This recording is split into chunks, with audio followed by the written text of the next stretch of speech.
반갑습니다. 고려대학교 수학과의 오승상 교수입니다. 현재 수학과와 데이터과학과에서 딥러닝과 강화학습을 강의하고 있습니다. 그리고 딥러닝과 수학, DLMath라는 팀을 운영하고 있습니다. 그러면 저와 함께 딥러닝에 대해서 공부하겠습니다. 저희가 계속해서 리커런트 뉴럴 네트워크에 대해서 배우고 있습니다.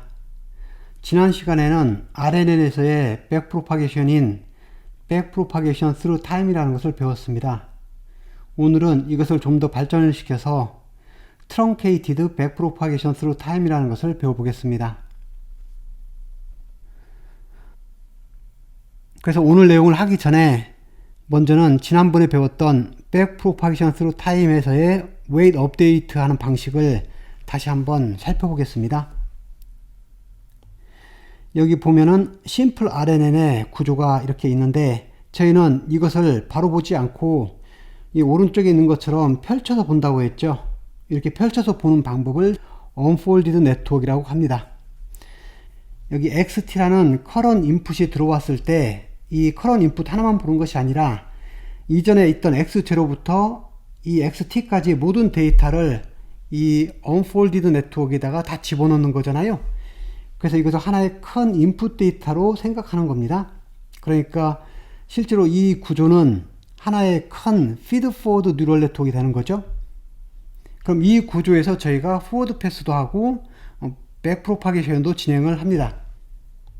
그래서 여기서 보면은 X0라는 인풋을 집어넣어서 H0라는 히든 스테이트를 만들고 또 X1을 집어넣어서 H0와 합쳐서 H1이라는 히든 스테이트를 만들고 이런 방법으로 해서 저희가 HT-1이라는 히든 스테이트와 XT라는 커런트 인풋을 집어넣어서 HT라는 히든 스테이트를 제가 만들고 이것을 가지고 이제 아웃풋을 형성하는 거잖아요. 그런데 이렇게 큰 사이즈의 피드포워드 뉴럴 네트워크가 있는데 그러면은 여기서 사용되는 웨이트들을 잠깐 볼까요? 여기 웨이트 매트릭스들이 여기 사용이 되는 거죠. 그리고 여기에도 사용되고 있는데 이 RNA의 특징은 뭔가요? 지금 이 인풋 시퀀스가 상당히 긴 거면은 이 하나의 인풋 데이터 사이즈가 너무 커지기 때문에 만약에 그때마다 저희가 다른 웨이트 매트릭스를 사용하게 된다면은 저희가 학습해야 될 웨이트 매트릭스들이 너무도 많아지는 거잖아요. 그래서 이것을 방지하기 위해서 여기 있는 모든 웨이트들을 이 WXH라는 하나의 웨이트로 사용하는 거죠. 그러니까 U0부터 UT까지는 전부 다 동일한 이것이 되는 거고 그리고 여기 히든 스테이트에서 히든 스테이트로 가는 이 VT들도 마찬가지예요. 이것도 다 동일한 이것을 하나를 사용합니다. 마찬가지로 아웃풋으로 가는 이 웨이트 매트릭스도 동일하게 하나만 사용하는 거잖아요. 이것이 RNN의 이제 가장 큰 특징이 되는데요.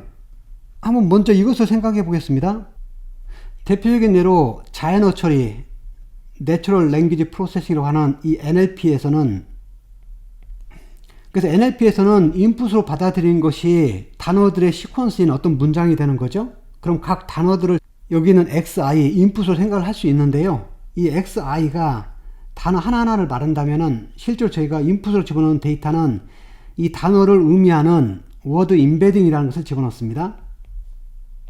이 워드 임베딩이라는 것은 이 단어를 특정한 사이즈의 벡터로 바꿔서 이 단어에 대한 어떤 레프레젠테이션이 되는 거잖아요.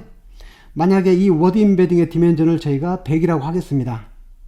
그러면 여기 각각 인풋 데이터들은 어떻게 되는 거죠? 디멘전이 100인 벡터가 되는 거죠. 그리고 여기 있는 히든 나드 있죠? 이 히든 나드의 디멘전을 저희가 만약 50이라고 한다면 어떻게 되나요?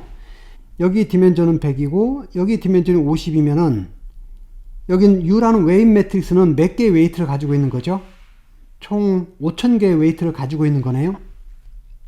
그렇다면은 저희가 여기서 이 각각의 웨이트 매트릭스를 전부 다른 걸 사용하게 된다면은 결국은 우리가 학습해야 될 웨이트 파라미터는 여기 각각이 5000개씩 있고 그것이 지금 이만큼 있으면은 상당히 많은 양을 그래서 만약 이 시퀀스의 길이가 1000이 된다고 하면 어떻게 되는 거죠? 500만 개의 웨이트를 학습을 해야 됩니다. 너무 많아지죠? 제가 트레이닝을 할 때 하나 고려해야 될 것은 저희가 얼마나 많은 계산을 해야 되는지 그 컴퓨테이션 양이겠죠? 그리고 또 하나 중요한 것은 저희가 학습해야 될 웨이 파라미터 수죠. 그래서 저희는 가급적이면 적은 컴퓨테이션으로 그리고 적은 웨이 파라미터로 이 알고리즘을 만들고 싶은데, 만약에 어쩔 수 없이 둘 다 늘리게 된다면은 컴퓨테이션 양이 늘어나는 거하고 제가 학습해야 될 웨이 파라미터가 늘어나는 거하고 어느 것이 더 심각한 문제가 될까요? 우리가 학습해야 되는 이 웨이 파라미터의 개수가 늘어나는 것이 훨씬 더 심각한 문제가 됩니다. 컴퓨테이션 양이 늘어났다는 것은 저희가 더 좋은 GPU를 쓰거나 아니면은 더 많은 시간을 들이면은 어느 정도 해결이 되지만, 저희가 학습해야 될 웨이 파라미터 수가 너무 많아지면은 실제로는 학습이 안 되는 경우가 태반이기 때문에 웨이 파라미터의 수가 늘어난 거에 대해서는 상당히 조심을 해야 됩니다. 그래서 저희가 지금까지 딥 뉴럴 네트워크를 배웠고, 그리고 CNN을 배웠었잖아요. CNN에서는 이미지 데이터를 다루잖아요. 그러니까 각 이미지의 픽셀들을 한 줄로 플래튼을 시켜서 그것을 딥 뉴럴 네트워크의 인풋 데이터로 받아들이면은 거의 학습이 불가능하죠. 왜 그러냐면 그 인풋 데이터의 사이즈가 너무 커져서 결국은 저희가 학습해야 될 웨이 파라미터 숫자가 감당이 되지 않게 많아지는 거잖아요. 그래서 저희는 웨이 파라미터를 늘리지 않으면서 이미지 데이터를 다루기 위해서 뭘 사용했죠? 컨볼루션이라는 걸 사용을 했죠. 그 커널이라는 사이즈를 갖는 그 필터를 사용해서 적은 양의 웨이 파라미터를 가지고 전체를 계산을 합니다. 그래서 여기 이미지 데이터 하나 있다고 하겠습니다. 그러면 컨볼루션은 어떻게 하는 거죠? 저희가 커널 사이즈만큼의 필터를 사용하죠. 이런 필터를 사용해서 저희가 전체 이미지를 한꺼번에 계산을 하는 것이 아니라 이 필터 사이즈에 맞는 그런 리셉티브 필드 안에 있는 값들만 계산을 따로 하는 거죠. 그래서 제가 실제로 학습해야 될 파라미터 수는 이 필터 수에서 정해지는 거지 이미지 사이즈에서 정해지는 거 아니잖아요. 그런 다음에 어떻게 하나요? 이 필터를 가지고 스트라이드 통해서 한 칸씩 이렇게 이동을 하면서 각각 픽셀에 맞춰서 제가 계산을 이렇게 하는 거죠. 그래서 컴퓨테이션 숫자는 상당히 많아요. 하지만 저희가 학습해야 될 파라미터는 어떻게 되는가요? 학습해야 될 파라미터는 여기 있는 웨이트 숫자만큼만 학습을 하는 거잖아요. 그러니까 이런 방법을 통해서 웨이트의 개수를 많이 줄였죠. 그래서 이것이 이미지 데이터를 다룰 때 학습해야 될 웨이트를 줄이는 방식이 됐습니다. 이번에는 RNN에서 한번 생각을 해보겠습니다. 여기 큰 사이즈의 피드포워드 뉴럴 네트워크가 있다고 하면은 실제로는 여기서 우리가 학습해야 될 파라미터 숫자는 상당히 이렇게 많이 있는 거잖아요. 그런데 RNN에서는 지금 방금 제가 표시한 이것을 다 같은 웨이트를 사용하는 거죠. 그리고 여기 있는 것도 다 같은 웨이트를 사용합니다. 마찬가지로 여기 있는 것들도 다 같은 웨이트를 사용하게 되죠. 그 말은 무슨 말인가요? 마치 여기는 세 개의 웨이트 매트릭스 셋이 있죠. U, V, W가 이렇게 있는데 컨볼루션에 사용했던 것처럼 이 동일한 웨이트 매트릭스를 가지고 여기에도 적용하고 여기도 적용하는 거죠. 여기도 적용하고 여기도 적용하고 이런 식으로 모든 타임스텝마다 동일한 U, V, W를 적용함으로써 제가 학습해야 될 웨이 파라미터 수를 훨씬 더 줄이는 거잖아요. 그러니까 이런 방식으로 하면은 이 타임스텝이 아무리 커지더라도 계산량은 훨씬 많아지겠지만 제가 학습해야 될 웨이 파라미터 숫자는 변하지 않죠. 그래서 같은 웨이 매트릭을 사용한다는 것이 RNN에서의 가장 큰 특징이잖아요.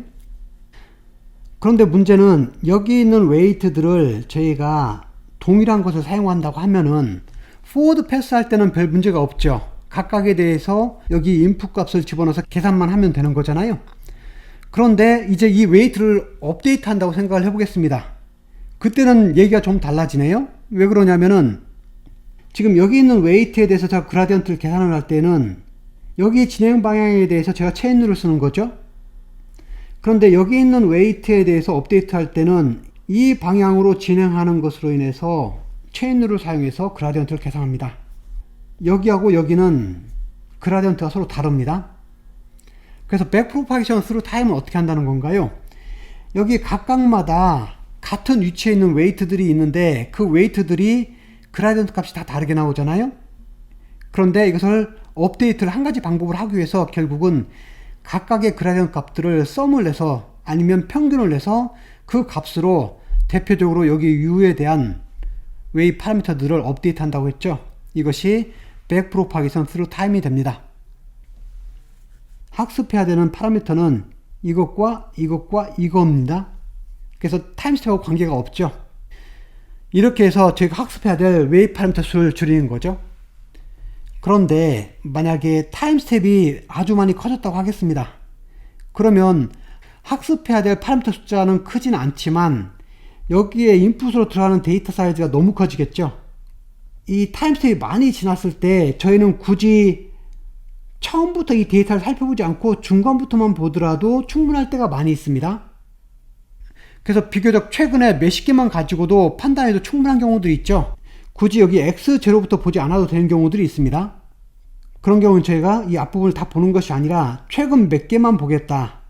이런 방법을 사용하는 것이 오늘 배우게 될 Truncated Backpropagation Through Time입니다. 그래서 Truncated Backpropagation Through Time에 대해서 자세히 배워보겠습니다.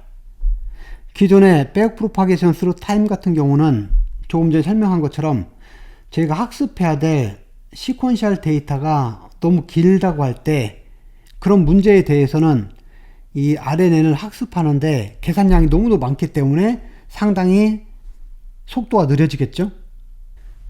그리고 이것은 또 다른 문제 하나 더 있습니다. 저희가 타임 스텝을 상당히 늘렸다고 할 때 이 그라디언트 값들을 축척을 해서 계산을 하는 거잖아요. 그런데 이 그라디언트를 축적하는 과정에서 이런 문제가 생길 수가 있습니다. 다시 한번 앞에 그림을 보면은 지금 여기 t가 상당히 큰 수라고 하겠습니다. 비교적 이 뒤에 있는 최근에 있는 인풋에 관련된 이 웨이트의 그라디언트를 계산하는 것은 큰 문제가 되지 않더라도 이 앞에 있는 앞쪽에 있는 인풋에 관련된 여기 웨이트에 대한 그라디언트를 계산할 때는 심각한 문제가 생깁니다. 예를 들면은 여기 있는 웨이트에 대해서 그라디언트를 계산을 해 보겠습니다. 그러면 이것은 여기에 있는 인풋 값과 여기에 있는 H1과 여기 V 안에 있는 웨이트 이런 것들을 쭉 계산을 해서 여기까지 가는 과정 동안에 나오는 여기 보면 이 웨이트들 여기는 웨이트들을 계속 곱해서 만드는 거죠.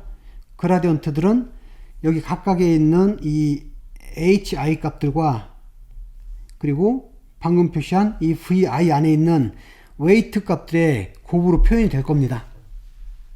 그런데 여기에 특정 웨이트를 제가 WIJ라고 할 때 이 WIJ가 있는데 이것은 여기만 있는 것이 아니라 저희가 동일한 웨이트 매트릭을 사용했기 때문에 이 WIJ란 동일한 값이 반복적으로 계속 나오게 되죠.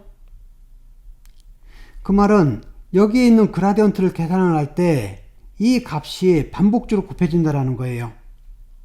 그러면 이 WIJ란 값이 1보다 크다고 하겠습니다. 그러면 1보다 큰 이 값이 동일한 값이 수십 번, 수백 번 곱해지는 거잖아요.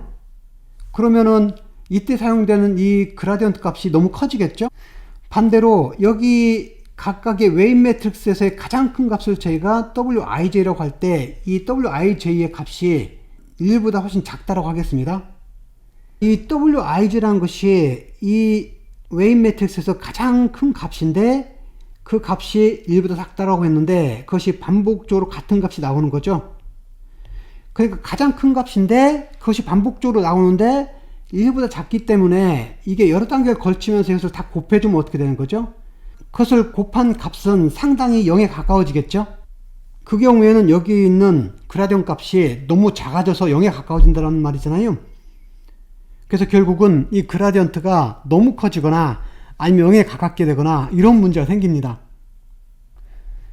저희가 이 타임 스텝을 너무 많이 하게 되면은 방금 말한 것처럼 그 그라디언트 값들이 너무 작아져서 0이 되거나 그 값이 너무 커져서 오버플로가 될 수가 있습니다.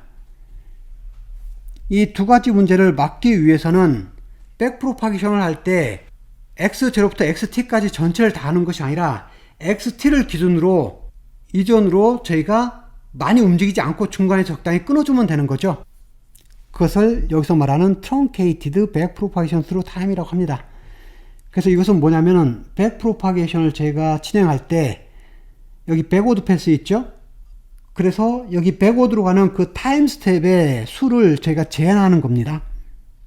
그래서 여기 있는 것처럼 x0부터 xt까지 전체에 대해서 계산하는 것이 아니라 xt를 기준으로 앞으로 10칸, 20칸 이런 식으로 숫자를 제한해서 거기에 있는 웨이트에 대한 그라디언트만 계산을 해서 그것으로 웨이트 업데이트를 하는 거죠. 이것은 일종의 에스티메이션이 되는 거죠. 전체를 하지 않았기 때문에. 그래서 트렁케이티드 백 프로파게이션 스루 타임을 사용할 때에는 여기 있는 것처럼 저희가 타임 스텝의 수를 선택을 해야 됩니다. 그러니까 XT를 기준으로 저희가 앞으로 몇 칸을 갈 것인지 그 타임 스텝이라고 하고 그걸 다른 표현으로는 룩백이라고 합니다. 같은 표현이에요.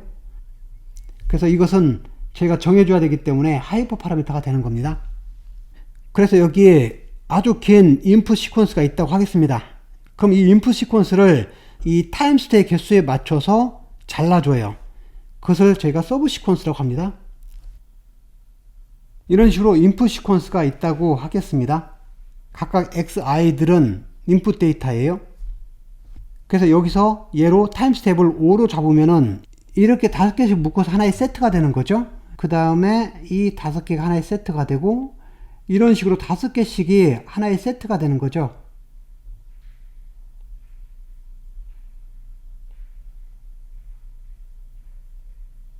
이 각각을 저희가 서브 시퀀스라고 합니다. 그래서 이 서브 시퀀스의 길이는 타임 스텝이 되는 거죠. 이 안에는 타임 스텝 개수만큼의 인풋 데이터가 순서대로 나열이 되어 있습니다. 그래서 이 타임 스텝을 정할 때에는 이 길이가 적당히 길어서 우리가 아웃풋을 예측하는데 필요한 그 과거 정보들 있죠? 예를 들면 주식 같은 경우는 타임 스텝을 상당히 길게 잡아야 되겠죠? 저희가 예측을 할 때 필요한 과거 정보만큼을 소화하기 위해서는 충분히 길어야 되고, 그런다고 해서 너무 길면은 컴퓨테이션 양이 너무 많아서 학습이 어렵잖아요. 그러니까 학습을 용이하게 할 정도로 적당히 또 작게 만들어준 것도 필요하네요. 그래서 이 사이에서 적절한 값을 타임스텝으로 정하는 것이 아주 중요한 작업이 됩니다. 그래서 타임시리즈를 다룰 때에는 인풋 데이터를, 지금 이런 인풋 데이터 이렇게 들어왔다고 하겠습니다. 그럼 이 인풋 데이터를 나눠줄 텐데 어떻게 나눌 거냐면은 여기 같은 크기의 타임 인터벌이라고 했는데 이것은 여기 타임 스텝을 말합니다. 그래서 이 사이즈로 이 인풋 데이터를 서브 시퀀스로 잘라줄 거예요. 여기는 이 각각을 말하는 거죠. 각각을 서브 시퀀스라고 하는데 이 서브 시퀀스가 오버래핑이 돼서, 그러니까 여기서 제가 인풋 데이터를 이렇게 자르면 안 되는 거죠. 여기인 것처럼 이렇게 한 칸씩 밀려가면서 오버래핑을 시켜가면서 서브 시퀀스를 만들어줍니다. 그리고 각각의 서브 시퀀스는 어떻게 되는 거죠? 연속된 타임 스텝을 갖는 룩백 숫자만큼의 데이터가 되는 거고, 이것을 앞으로 저희가 하나의 트레이닝 샘플로 생각을 할 거예요. 이거 하나를 트레이닝 샘플 하나로 생각을 할 겁니다. 왜 그러냐면은 언폴디드 네트워크에서는 저희가 이 5개 데이터를 동시에 넣어서 학습을 하는 거잖아요. 그래서 하나의 트레이닝 샘플로 생각을 할 겁니다. 그래서 트레이닝을 할 때는 여기 있는 것처럼 이렇게 묶음들 있죠? 이렇게 5개씩 묶어준 것들, 이거 하나를 하나의 인디비주얼 샘플로 생각을 할 거예요. 각 서브 시퀀스들이 하나의 샘플로 생각하고 그리고 학습을 진행을 할 겁니다. 그러니까 RNN 모델에서의 인풋 데이터는 어떻게 되냐면은 여기 각각 xi들이 있으면은 이 xi들, 이것들의 사이즈가 있겠죠? 그것을 제가 인풋 디멘전이라고 합니다. 예를 들면 그것이 3이 될 수 있죠? 여기 그래서 타임 스텝은 지금 5잖아요. 이런 식으로 제가 타임 스텝을 정해줘야 되죠. 그런 다음에 이런 데이터들을, 이런 서브 시퀀스들을 배치 사이즈만큼 모아놓은 것이 하나의 인풋 데이터라고 생각하시면 됩니다. 배치 사이즈를 100으로 한다면은 미니 배치 안에 데이터의 개수가 100개라는 거잖아요. 그래서 제가 한 번 이터레이션 할 때 한 번 웨이트 업데이트를 하는 걸 말하는 거죠. 한 번 웨이트 업데이트 할 때 미니 배치 그라디언트 디센트 알고리즘을 쓰죠. 이렇게 미니 배치 그라디언트 디센트 알고리즘 쓸 때, 즉 웨이트 업데이트 한 번 할 때 사용하는 데이터가 여기 있는 것처럼 이 3 텐서 모양의 인풋 데이터가 됩니다. 그래서 미니 배치 그라디언트 디센트 알고리즘을 쓰게 되면은 이 배치 사이즈만큼의 샘플을 가져와서 그 샘플에 대해서 웨이트 업데이트를 한번 하는 거죠. 그런데 각각 샘플이 어떻게 됐다고요? 각각의 샘플이 xi들이 아니라 여기 타임 스텝만큼 해준 이 서브 시퀀스가 샘플들이 되는 거예요. 그리고 각각 이 타임 스텝 안에 있는 이 xi들의 사이즈는 디멘전은 인풋 디멘전이 되는 거잖아요. 그래서 RNN에서 인풋 데이터는 이렇게 3D 텐서 모양을 가지고 있습니다. 그래서 성능이 좋은 RNN 모델 같은 경우는 이 룩백 값을 200까지도 어느 정도 성공적으로 작업을 합니다.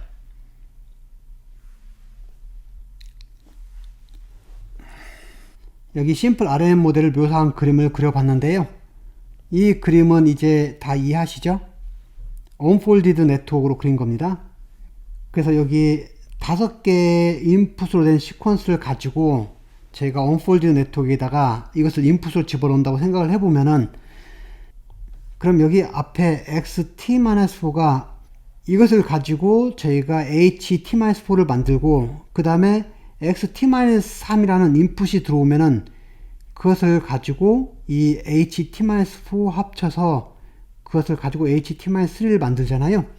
그래서 이런 과정을 제가 그림으로 그린 것이 이제 이 그림이 되겠습니다. 그런데 언폴드를 시킬 때 백프로파게이션 스루 타임을 그대로 사용하게 된다면은 어떻게 되는 건가요?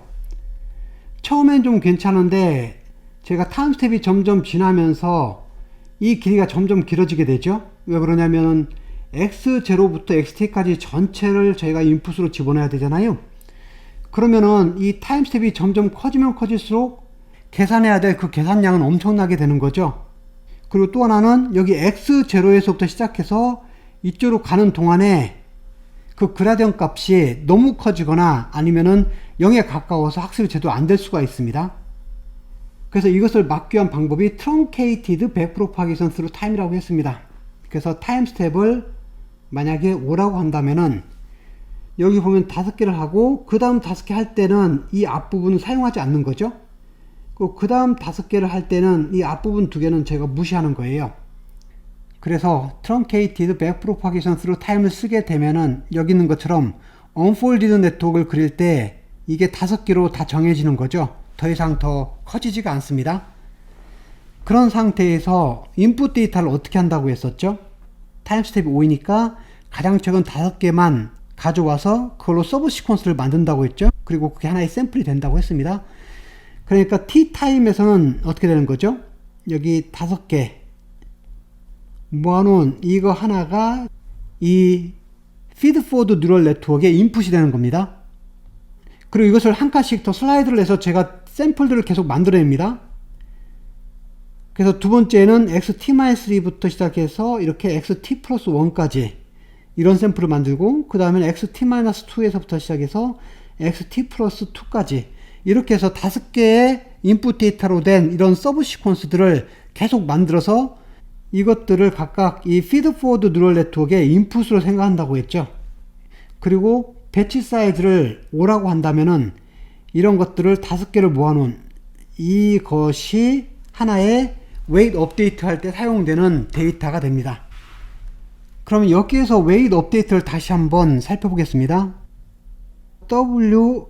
WXH라는 웨이트 매트릭스 안에 있는 특정한 웨이트 한 개 WIJ를 업데이트하는 과정을 살펴보겠습니다. 이 WIJ라는 것이 여기 있다고 하겠습니다. 이 웨이트 매트릭스는 여기서 한 번만 쓰는 것이 아니라 동일한 웨이트 매트릭스를 저희가 여기 다 쓰는 거죠. 5번을 다 사용을 하게 됩니다. 그러니까 여기에도 WIJ가 있고 여기도 WIJ가 있고 여기에도 있고 이렇게 5번 나오게 되는 거죠. 그러면 이것을 이제 이 첫 번째 데이터 샘플을 가지고 와서 학습을 한다고 하겠습니다. 그럼 이 첫 번째 데이터 샘플에 대해서 이 데이터 값이 들어와서 이쪽으로 가는 동안에 여기 WIJ의 웨이트의 그라디언트를 저희가 계산을 할 수 있겠죠. 그리고 이번에는 여기 값에 대해서 또 저희가 이 웨이트에 대한 그라디언트를 계산할 수가 있습니다. 이런 식으로 해서 여기까지 해서 총 5개의 그라디언트를 계산할 수가 있겠죠. 그러니까 이것에 대한 그라디언트 값이 여기와 여기 총 5번이 나옵니다. 그럼 어떻게 한다고 했나요? 이 5개의 값을 저희가 전부 썸을 하거나 평균을 취해서 그것의 값을 하나로 정한다고 했죠. 그래서 여기 하나의 값이 있으면 이것은 여기 있는 5개의 그라디언트 값의 썸이 됩니다. 이번에는 미니 배치 안에 있는 또 다른 데이터가 있죠. 또 다른 데이터에 대해서도 또 동일하게 저희는 이 그라디언트 값들을 또 계산해서 그것의 평균을 한 값을 여기다 적습니다. 그리고 세 번째 데이터에 대해서도 저희가 그라디언트를 계산을 해서 그것에 대한 평균을 계산해서 여기다 적겠죠. 이런 식으로 5개를 다 구하고 나면 그 다음에 어떻게 하는 거죠? 미니 배치 그라디언트 디센트 알고리즘을 쓰게 되면 어떻게 되나요?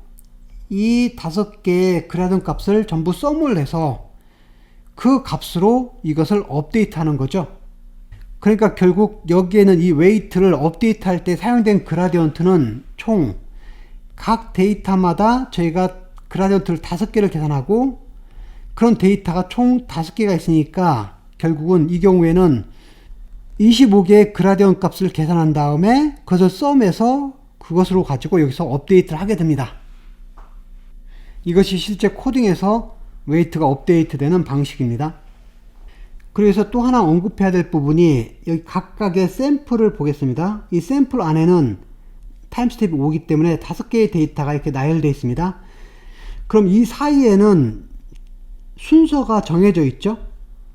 그러니까 저희가 이것들을 이렇게 바꾸면 안 되는 거예요. 위치를 바꿔서는 절대 안 됩니다. 그런데 이 데이터와 이 데이터는 어떤가요? 이것은 전혀 별개의 샘플이 됐죠. 이제는 이 둘 사이에는 어떤 시간적인 관계를 저희가 형성하지 않습니다. 이 데이터들은 전부 별개로 저희가 독립적으로 사용을 하게 됩니다. 그러니까 미니 배치 안에서는 이 각각의 샘플들은 제가 셔플을 해도 아무 상관이 없습니다. 각 샘플 안에서의 이 데이터들은 위치를 바꾸면 안 되지만 이 전체 샘플들끼리는 제가 셔플을 해도 아무 상관이 없습니다. 그래서 이런 경우에는 각 데이터들이 자기로부터 타임스텝 이전까지의 정보는 참고는 하지만 그 이전의 데이터는 절대 볼 수가 없는 거죠. 딱 타임스텝까지만 과거를 바라볼 수가 있는 겁니다. 그래서 중요한 것은 지금 이 샘플들끼리는 셔플이 가능하다. 그리고 또 하나 저희가 참고할 것이 여기 보면은 이 한 칸을 제가 엄밀히 보겠습니다. 여기서 보면은 지금 인풋 데이터가 들어와 있고 히든 스테이트 값이 들어와서 그 다음 히든 스테이트 값을 출력을 하는 거잖아요. 이것이 여기 제가 A라고 쓴 이 네트워크가 하는 일입니다. 그럼 처음 시작 부분 어떨까요?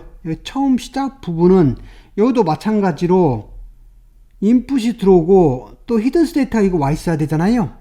그런데 이 경우는 트렁케이트를 시켰기 때문에 여기는 아무것도 지금 없는 상태가 되는 거잖아요. 하지만 여기 히든 스테이트가 뭔가는 들어와야만이 이게 작동을 하는 거죠. 그래서 여기 이 부분을 보면은 이것과 xt-4가 합쳐져서 ht-4를 만들어내는 거잖아요. 그런데 여기는 지금 아무런 정보가 없기 때문에 기본적으로 여기는 랜덤 이니셜라이제이션을 저희가 합니다. 그래서 여기는 히든 스테이트와 디멘전이 동일한 그런 벡터인데 랜덤하게 저희가 정해줍니다. 그러니까 지금 여기서 이렇게 가는 동안에 h에 t-4가 사용이 되는 거고 여기서 이렇게 가는 동안에 h에 t-3가 있는 건데 여기서 오는 것은 저희가 랜덤으로 하기로 했잖아요. 그런데 여기를 랜덤으로 하지 않고 만약에 h에 t-5라는 것이 이전의 기록이 남아있다면 어떻게 될까요? 그러면 랜덤으로 하는 것보다는 만약에 이 기록이 남아있다면 이 값을 놓고 하는 것이 훨씬 더 정교할 거예요. 왜 그러냐면 이 ht-5에는 이 앞에 시퀀스에 대한 정보를 어느 정도 가지고 있고 랜덤보다는 훨씬 더 나은 숫자잖아요. 그래서 여기 있는 것처럼 이것을 랜덤으로 사용하지 않고 앞에 거에서의 히든 스테이트를 잘 찾아서 갖다 넣는 방법을 저희가 스테이트풀이라고 합니다. 스테이트풀 true가 되면은 저희가 랜덤으로 하지 않고 이걸 사용했다는 뜻이 되는 거예요. 그러면 지금 이것을 잠깐 보겠습니다. 여기 가는 것이 h의 t+1이었죠. 이것은 기존에 앞에서 ht에서 오면 더 좋은 거 있잖아요. 그런데 이 ht라는 값은 어디서 나온 거죠? 그것은 여기에서 나온 것이 ht가 되는 거죠. 그래서 앞에 미니 배치에서 여기 사용했던 이 HT를 가지고 저희는 아웃풋도 만들지만 이것을 잘 기록했다가 여기 그 다음 미니 배치에서 이 HT 값을 다시 여기서 재사용하게 되면은 저희는 훨씬 더 성능을 높일 수가 있습니다. 여기 앞에 미니 배치에서 나온 이 값 있죠? 여기에서 최종적으로 나오는 히든 스테이트 값이 여기 있죠? 이 히든 스테이트 값 최종적인 것이 있다고 하면은 이 히든 스테이트를 그 다음 미니 배치에 여기하고 짝이 맞죠? 여기에 짝이 맞는데 여기에다가 이 H 값을 다시 집어넣는 거예요. 그래서 이것은 마치 여기 있는 것은 여기에 해당되는 거고 여기 있는 값은 여기에 해당되잖아요. 그러니까 여기에서 여기 가는 히든 스테이트 역할을 하는 거죠. 그래서 저는 이 각 데이터마다 훈련을 할 때 여기에 있는 값을 랜덤 이니셜로 쓰지 않고 만약 stateful2를 쓰게 된다면은 이전 미니 배치에서 사용됐던 이 값을 그대로 사용하겠다 이런 뜻이 됩니다. 그런데 이걸 사용할 때 조심해야 되는 것이 이런 거예요. 여기에서 나온 H 값이 있죠? 네, 이 H 값을 여기에다 사용한다고 하겠습니다. 이 값을 여기다 사용하면 어떻게 되는 거죠? 여기에 해당되는 건데 여기는 여기에 해당되는 거잖아요. 그러니까 H 값이 이렇게 바뀌어서 건너뛰는 거죠. 이건 맞지 않잖아요. 그죠? 이 히든 스테이트는 타임스텝을 한 칸씩 움직이면서 전해주는 값이기 때문에 이렇게 점핑을 하면 안 되는 거죠. 그러니까 이런 경우에는 저희가 조심을 해야 됩니다. 반드시 이 위치에 맞춰서 해야 되는 거죠. 바꿔 말하면 앞에 미니 배치에서 여기 세 번째 샘플을 하면 어떻게 되나요? 다음 미니 배치에서 여기 세 번째 샘플에 있는 값으로 연결을 시켜줘야만이 이 H 값이 제대로 전달이 되는 거죠. 그래서 이런 경우에는 저희가 배치 사이즈나 이런 것들을 잘 조절을 해줘서 이것이 매칭이 잘 되도록 해줘야 됩니다. 그러니까 이런 경우에 여기 있는 미니 배치에 대해서 저희가 셔플링을 해주면은 바로 문제가 생기는 거죠. 셔플을 해버리게 되면은 이 순서를 맞출 수가 없잖아요. 그래서 여기 stateful 2인 경우에는 절대 이 미니 배치 안에 있는 데이터에 대해서 셔플링을 하면 안 됩니다. 그래서 기본적으로 stateful true를 사용하지 않은 경우에는 이것이 current input이라고 할 때 이것은 이 타임스텝까지만 정보를 참고할 수 있고 이전의 데이터에 대해서는 전혀 사용하지 않잖아요. 그런데 만약 제가 stateful true를 쓰게 된다면 어떻게 되는 거죠? 이 current input에 대해서 저희가 학습할 때 여기에는 정보를 다 사용도 하죠. 하지만 이것만 사용하는 것이 아니라 여기 있는 이 H 값도 사용하고, 그 말은 무슨 말인가요? 여기에 있는 정보도 같이 사용을 할 수 있다는 거예요. 그러니까 stateful이 true가 되면은 타임스텝보다 훨씬 더 긴 이전의 데이터도 고려를 할 수 있고 거기 있는 것도 참고를 한다는 거기 때문에 훨씬 더 좋은 메모리를 가지고 있고 더 성능이 좋아지겠죠. 이런 장점들이 있습니다. 그래서 그것을 제가 여기 state maintenance라고 하는데요. 여기 하나의 배치를 보겠습니다. 그래서 여기 보면 배치가 하나 있을 때 거기에는 individual 샘플들 이렇게 5개 이렇게 있죠. 그 샘플들은 각각 서브 시퀀스인데 그 서브 시퀀스는 이것들을 말합니다. 그런데 이것들은 다 각각 독립이에요. 그렇기 때문에 셔플을 해도 아무 상관이 없는 거죠. 제가 MLP에서 그 인풋 데이터들이 서로 독립이기 때문에 셔플을 할 수 있잖아요. 그런데 여기 각각의 데이터에 대해서는 이 데이터를 가지고 아웃풋을 낼 때 참고하는 것은 정확히 앞에 4개만 참고하는 거죠. 그 앞에 것은 제가 참고를 할 수 없습니다. 이게 기존의 방법이에요. 그런데 실제 케라스에서는 제가 2가지 방법이 있습니다.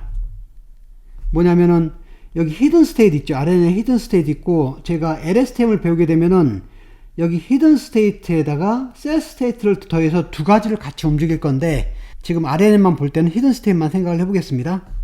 그러면 여기 디폴트 모드가 있고 스테이트풀 모드가 있는데, 디폴트 모드는 아까 말한 것처럼 stateful 2를 사용하지 않는 겁니다. 그러니까 여기 스테이트들, 이 스테이트들은 여기 히든 스테이트과 여기 셀 스테이트들을 말하는데, 이것은 여기 각각의 인디비주얼 샘플을 보면은 지금 이걸 말합니다. 여기에는 데이터가 타임 스텝만큼 있는 거죠. 그죠? 룩백 넘버만큼의 타임 스텝의 데이터 이렇게 있습니다. 히든 스테이트는 어떻게 되는 거예요? 지금 여기서 이렇게 가는 히든 스테이트가 HT-4가 있고, 이런 식으로 해서 결국은 여기서 이렇게 가는 히든 스테이트 HT-1이 이렇게 있는 거잖아요. 그러니까 이 안에서는 히든 스테이트가 제대로 역할을 다 하고 있습니다. 그런데 여기에 오는 히든 스테이트는 어떻게 되나요? 제가 따로 정보가 없기 때문에 여기를 제가 랜덤 이니셜 스테이트로 하기로 했죠. 그래서 디폴트 모드는 여기를 랜덤 이니셜 스테이트로 하는 겁니다. 그런데 스테이트풀 모드는 어떻게 한다고요? 여기 스테이트들이 인디비주얼 샘플 안에서도 제대로 작동을 하죠. 그런데 이렇게만 하는 것이 아니라 이제는 여기 현재 미니 배치의 첫 번째 샘플의 제일 마지막 히든 스테이트 HT가 된다면은 이 HT를 어떻게 하는 거죠? 여기 다음 미니 배치, 그러니까 여기를 말하네요. 다음 미니 배치의 첫 번째 샘플에 여기 시작, 여기에 HT가 들어오면은 그 다음에 여기서 HT 플러스 1으로 이렇게 가잖아요. 그러니까 HT를 여기다 넣어주게 되면은 순서적으로 맞죠. 그러면 여기서 이것을 랜덤 이니셜로 하지 않고 이미 앞에 있는 이걸 사용하기 때문에 여기에 있는 정보가 어느 정도 이 안에 함축이 되잖아요. 그래서 훨씬 더 좋은 결과를 얻을 수가 있습니다. 그래서 스테이트풀 모드에서는 여기 스테이트들이 어떻게 되냐면 이 하나의 인디비주얼 샘플 안에서만 유지가 되는 것이 아니라 여기 연속적으로 이어지는 배치가 있겠죠. 여기 배치가 하나가 있고 그 다음 배치가 이렇게 있잖아요. 그러면은 현재 배치에서의 i번째 샘플, 예를 들면 여기 현재 배치에서의 두 번째 샘플이 이렇게 있다고 하겠습니다. 두 번째 샘플의 제일 마지막 스테이트, 여기로 따지면 이것이 되겠죠. 그러니까 이 경우는 HT 플러스 1이 되겠네요. 이것을 어디서 사용을 다시 할 거냐면은 여기 넥스트 배치 있죠. 넥스트 배치니까 이걸 말하는 거죠. 이것에서의 i번째 샘플, 그러니까 여기 두 번째 샘플을 말하는 거죠. 이것의 이니셜 스테이트, 그래서 이것의 이니셜 스테이트로 저희가 HT 플러스 2를 사용한다는 거예요. 그러면은 이게 정확히 매칭이 잘 되는 거잖아요. 이렇게 해서 이전 배치에 있던 데이터를 참고를 할 수 있게 만드는 방법이 스테이트풀 모드입니다. 그래서 이 스테이트풀 모드를 할 때는 여기 순서가 너무 중요하죠. 여기 첫 번째는 첫 번째로 가고 두 번째는 두 번째로 가고 그래야 되잖아요. 그러니까 이때는 절대 셔플링을 하면 안 됩니다. 여기 있는 것처럼 스테이트풀 모드를 사용하게 되면은 미니 배치 안에서 현재 미니 배치와 다음 미니 배치 사이에 정확히 연결을 시켜줘야 되기 때문에 그 미니 배치 안에 있는 데이터 샘플들의 숫자가 정확히 일치를 해야 되겠죠. 예를 들면은 데이터 샘플이 총 1050개가 있다고 하겠습니다. 그런데 미니 배치 사이즈를 100으로 하면 어떻게 되나요? 그러면 처음에 10개의 미니 배치가 나오고 마지막 11번째 미니 배치는 그 안에 데이터 샘플이 50개밖에 없잖아요. 이런 경우에는 10번째 미니 배치의 데이터 샘플은 100개인데 11번째 미니 배치 안에서의 데이터 샘플은 50개니까 에러가 나오겠죠. 매칭을 시킬 수 없으니까.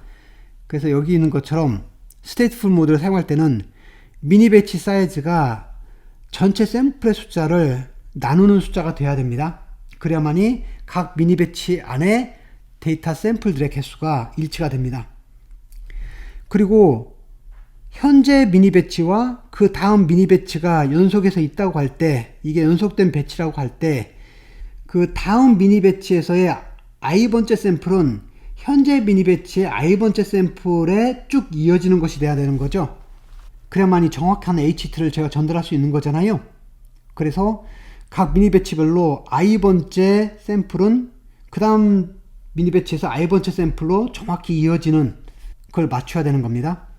그리고 또 하나는 이것을 정확히 맞춰줘서 이어줘야 되기 때문에 제가 샘플에 대해서 셔플링을 절대 하면 안 됩니다. 그래서 오늘은 RNN에서 Truncated Backpropagation Through Time을 하는 방법을 배웠고, 그리고 또 하나는 Stateful 모드에 대해서 배웠습니다. 오늘은 여기까지 하겠습니다. 수고하셨습니다.